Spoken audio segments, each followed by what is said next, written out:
કર્ણ તેના ધનુષ પર એક તીર જોડે છે, પાછળ ખેંચે છે અને પ્રકાશિત થાય છે. તેનું લક્ષ્ય અર્જુનના હૃદયને ધ્યાનમાં રાખીને કરવામાં આવે છે.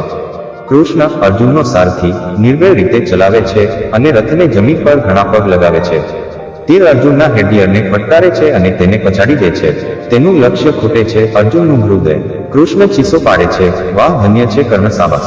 અર્જુને કૃષ્ણને પૂછ્યું, કેમ તમે કર્ણની પ્રશંસા કરી રહ્યા છો? એકલ અવતરણ ચિહ્ન. કૃષ્ણ અર્જુનને કહે છે, તમે જુઓ, આ રથના ધ્વજ પર તમારી પાસે ભગવાન હનુમાન છે. તમે મને તમારા સારથી તરીકે છો. તમે યુદ્ધ પહેલા મા દુર્ગા અને તમારા ગુરુ દ્રોણાચાર્યના આશીર્વાદ મેળવ્યા. પ્રેમાળ માતા અને કુલીન વારસો છે. આ કર્ણ પાસે કોઈ નથી, તેનો પોતાનો રથ છે. સલ્યા તેને બેટલે કરે છે. તેના પોતાના ગુરુએ પરશુરામ તેને શ્રાપ આપ્યો હતો. જ્યારે તેનો જન્મ થયો ત્યારે તેની માતાએ તેને છોડી દીધો હતો અને તેની કોઈ જાણીતી વારસો નથી. છતાં તે તમને જે યુદ્ધ આપી રહી છે તે જુઓ. આ રથ પર મારા અને ભગવાન હનુમાન વિના તમે ક્યાં હો? કર્ણ તેની અંતિમ ક્ષણોમાં શ્વાસ માટે હાંફતો રહ્યો હતો. કૃષ્ણએ એક નિર્જીવ બ્રાહ્મણનું રૂપ ધારણ કર્યું અને તેમની ઉદારતાની ચકાસણી કરવા અને તેને અર્જુનને સાબિત કરવા માંગતા તેમની પાસે સંપર્ક કર્યો. કૃષ્ણે બૂમ પાડી, કર્ણ, કર્ણ. કર્ણએ તેને પૂછ્યું, સર, તમે કોણ છો? કૃષ્ણ ગરીબ બ્રાહ્મણ તરીકે જવાબ આપ્યો. ઘણા સમયથી હું એક સેવાભાવી વ્યક્તિ તરીકે તમારી પ્રતિષ્ઠા વિશે સાંભળતો આવ્યો છું. આજે હું તમને ભેટ માંગવા આવ્યો છું. તમારે મને દાન આપવું જ પડશે. ચોક્કસ, તમને જે જોઈએ તે હું આપીશ, કર્ણએ જવાબ આપ્યો. મારે મારા દીકરાના લગ્ન કરવા છે. મારે થોડી માત્રામાં સોનું જોઈએ છે, કૃષ્ણે કહ્યું. ઓકે, અફસોસ. કૃપા કરી મારી પત્ની પાસે જા, તે તમને જેટલું સોનું આપે તેટલું આપશે, કર્ણ બોલ્યો. બ્રાહ્મણ હાસ્યમાં તૂટી પડ્યો.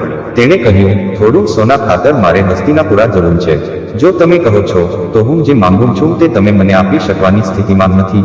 હું તમને છોડીશ. કર્ણે જાહેર કર્યું, જ્યાં સુધી મારામાં શ્વાસ રહેશે ત્યાં સુધી હું કોઈને ના નહીં કહીશ. કર્ણે મોં ખોલ્યું, દાંતમાં સોનાની ઘરણી બતાવી અને કહ્યું, હું આ તમને આપીશ. તમે તેમને લઈ શકો છો. વિદ્રોહનો સૂર ધારીને કૃષ્ણે કહ્યું, તમે શું સૂચો છો?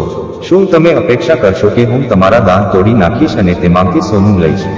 હું આવા દુષ્ટ કાર્યને કેવી રીતે કરી શકું?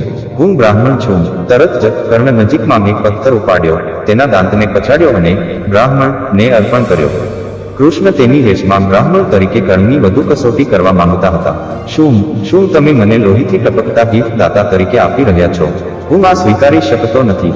હું જતો રહ્યો છું, તેણે કહ્યું. કર્ણએ વિનંતી કરી, સ્વામી, કૃપા કરીને એક ક્ષણની રાહ જુઓ. તે જ્યારે પણ ખસેડવામાં અસમર્થ હતો ત્યારે પણ કર્ણે પોતાનો તીર કાઢોડી ને આકાશ તરફ રાખ્યો. વાદળોમાંથી તુરંત વરસાદ પડ્યો. વરસાદી પાણીથી દાંત સાફ કરીને કર્ણે તેના બંને હાથથી દાંતની ઓફર કરી. ત્યારબાદ કૃષ્ણે પોતાનું મૂળ રૂપ જાહેર કર્યું. કર્ણે પૂછ્યું, સર, તમે કોણ છો? કૃષ્ણે કહ્યું, હું કૃષ્ણ છું. હું તમારી બલિદાનની ભાવનાની પ્રશંસા કરું છું. કોઈ પણ સંજોગોમાં તમે ક્યારેય ત્યાગની ભાવના છોડી નથી. તમને શું જોઈએ છે તે મને પૂછો. કૃષ્ણનું સુંદર રૂપ જોઈને કર્ણે હાથ જોડીને કહ્યું, કૃષ્ણ, કોઈના પસાર થવા પહેલા ભગવાનની દ્રષ્ટિ હોવી એ માનવ અસ્તિત્વનું લક્ષ્ય છે. તમે મારી પાસે આવ્યા અને તમારા સ્વરૂપનો મને આશીર્વાદ આપ્યો. આ મારા માટે પૂરતું છે. હું તમને નમસ્કાર આપું છું. આ રીતે કર્ણ ખૂબ અંત સુધી ડેનવિયર રહ્યો.